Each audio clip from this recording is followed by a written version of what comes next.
Pada kesempatan kali ini, saya akan menjelaskan tentang kasus pelanggaran hak asasi manusia. Dalam kehidupan sehari-hari, kalian pasti pernah dong mendengar atau melihat peristiwa seperti pembunuhan, perampokan, penyiksaan, pemerkosaan, dan sebagainya. Semua peristiwa itu sudah termasuk ke dalam kasus pelanggaran HAM loh. Tapi, kalian tahu nggak apa sih pelanggaran HAM itu? Pelanggaran hak asasi manusia adalah setiap perbuatan seseorang atau sekelompok orang termasuk aparat negara, baik disengaja maupun tidak disengaja, atau kelalaian yang secara melawan hukum mengurangi, menghalangi, membatasi, dan atau mencabut hak asasi manusia seseorang atau kelompok orang yang dijamin oleh undang-undang.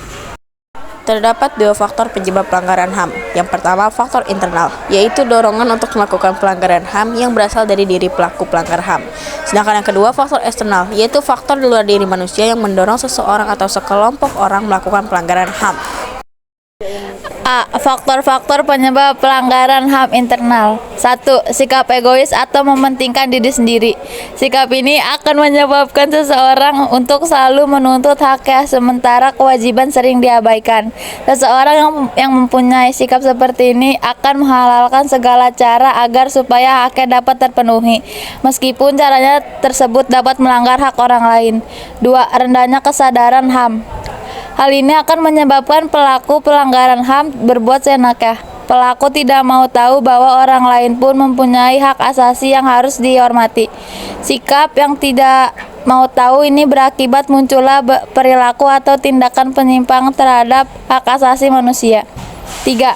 Sikap toleran. Sikap ini akan menyebabkan munculnya sering tidak menghargai dan tidak menghormati atas kedudukan atau keberadaan orang lain.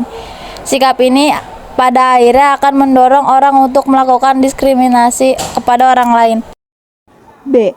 Faktor-faktor penyebab pelanggaran HAM eksternal. 1. Penyalahgunaan kekuasaan. Di dalam masyarakat terdapat berbagai macam kekuasaan. Kekuasaan ini tidak hanya menuju pada kekuasaan pemerintah, tetapi juga bentuk-bentuk kekuasaan lain. Salah satu contohnya adalah kekuasaan di dalam perusahaan. Para pengusaha yang tidak memperdulikan hak-hak buruhnya jelas melanggar hak asasi manusia. 2. Ketidaktegasan aparat penegak hukum. Aparat penegak hukum yang tidak bertindak tegas terhadap setiap pelanggaran HAM sehingga para pelaku pelanggaran HAM tidak akan merasa jerak karena mereka tidak menerima sanksi yang tegas atas perbuatannya itu. Selain hal tersebut, aparat penegak hukum yang bertindak sewenang-wenang juga dapat dikategorikan sebagai bentuk pelanggaran HAM dan dapat menjadi contoh yang tidak baik. Hal ini dapat mendorong timbulnya pelanggaran HAM oleh masyarakat pada umumnya. 3. Penyalahgunaan teknologi. Kalian tentunya pernah mendengar terjadinya kasus penculikan yang berawal dari pertemanan dalam jejaring sosial. Kasus tersebut menjadi bukti apabila pemanfaatan kemajuan teknologi tidak sesuai aturan. Tentu hal ini akan menjadi penyebab timbulnya pelanggaran HAM. Selain itu, kemajuan teknologi dalam bidang produksi ternyata dapat menimbulkan dampak negatif. Misalnya, munculnya pencemaran lingkungan yang bisa mengakibatkan terganggunya kesehatan manusia. 4. Kesenjangan sosial dan ekonomi yang tinggi.